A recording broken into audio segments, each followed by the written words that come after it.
মনে করেন 100-এর উপরে সেলাই লেগেছে সেট করতে, গলাটা আমার সেট করতে। এটা তো একবারে সেপারেট ছিল, আলাদা ছিল, গলাটা আলাদা, এই বডিটা আলাদা। শহীদ সোহরাওয়ার্দী মেডিকেল কলেজের মর্গের সামনে আমি এই মুহূর্তে আছি। এখানেই শিশু রামিসার পোস্টমর্টেম হয়েছিল। যিনি ডোম হিসেবে দায়িত্ব পালন করেছেন জীবন, তার সাথে আমরা কথা বলেছিলাম। রামিসার দেহ থেকে যে মাথা আলাদা করা হয়েছিল, সেই মাথা সেলাই করে লাগিয়েছেন জীবন। বাংলাদেশের প্রথম ইমিউনিটি বুস্টার সমৃদ্ধ ফ্যান্টাস্টিক হ্যাপি এনার্জি বিস্কিট। সেই ডোম জীবন জানিয়েছেন তিনি 13 বছর বয়স থেকে এই ডোমের কাজ করেন, কিন্তু এই যে অভিজ্ঞতা তিনি অর্জন করেছেন, রামিসার সেলাই করার যে অভিজ্ঞতা, সেটি তার হৃদয়কে ছুঁয়ে গেছে, তার মনকে নাড়া দিয়েছে। সে কথা বলার সময় বলছে যে আমার পশম দাঁড়িয়ে যাচ্ছে, কারণ এত নিষ্পাপ একটা চেহারার একটা মেয়ে, তার দেহ থেকে যখন মাথা বিচ্ছিন্ন করা হয়, সেই মাথা যখন তিনি সেলাই করছিলেন, সেখানে 100-র উপরে সেলাই লেগেছিল, 100-র উপরে। তিনি এও জানিয়েছেন যে যখন একটি ফুল বডি কাটাছাড়া করা হয়, সেই বডি জোড়া লাগাতে, সেলাই করতে তার সময় লাগে সর্বোচ্চ 15 মিনিট।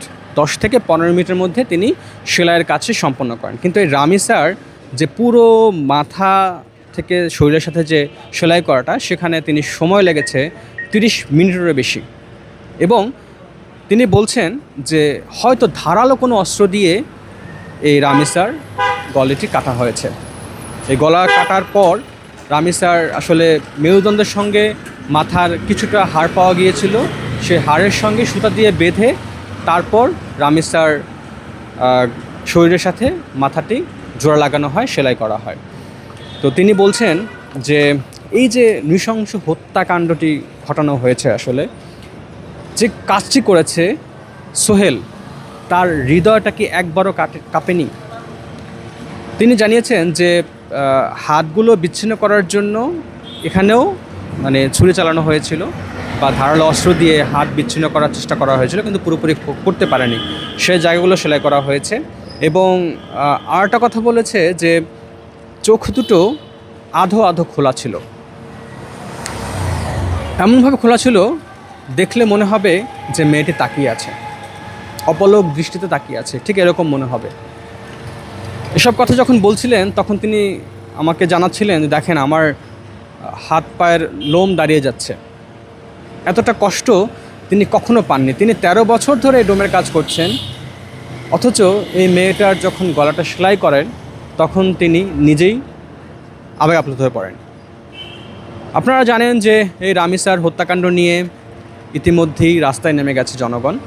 তারা ধর্ষকের খুনির বিচার চাইছেন এবং দ্রুততম সময়ের মধ্যে যেন এই বিচারটা হয়, তারা সেই কামনা করছেন। প্রধানমন্ত্রী তারেক রহমান তিনি রামিসার বাবার সাথে দেখা করেছেন এবং আশ্বাস দিয়েছেন যে এই বিচার কাজ দ্রুত সম্পন্ন করা হবে। স্বরাষ্ট্রমন্ত্রী সালাউদ্দিন আহমেদ বলেছেন 24 ঘন্টার মধ্যে চার্জশিট দেবে পুলিশ। আমরা শুধু ধর্ষণের নিউজ কভার করছি, ধর্ষণের বিচার শুনছি, কিন্তু রায়ের কার্যকর এটা আমরা খুব একটা দেখছি না। সাধারণ জনগণ বলছে যে এই রায় কার্যকর যদি হয়, তাহলে ধর্ষণের মতো এরকম অপরাধ কমে যাবে।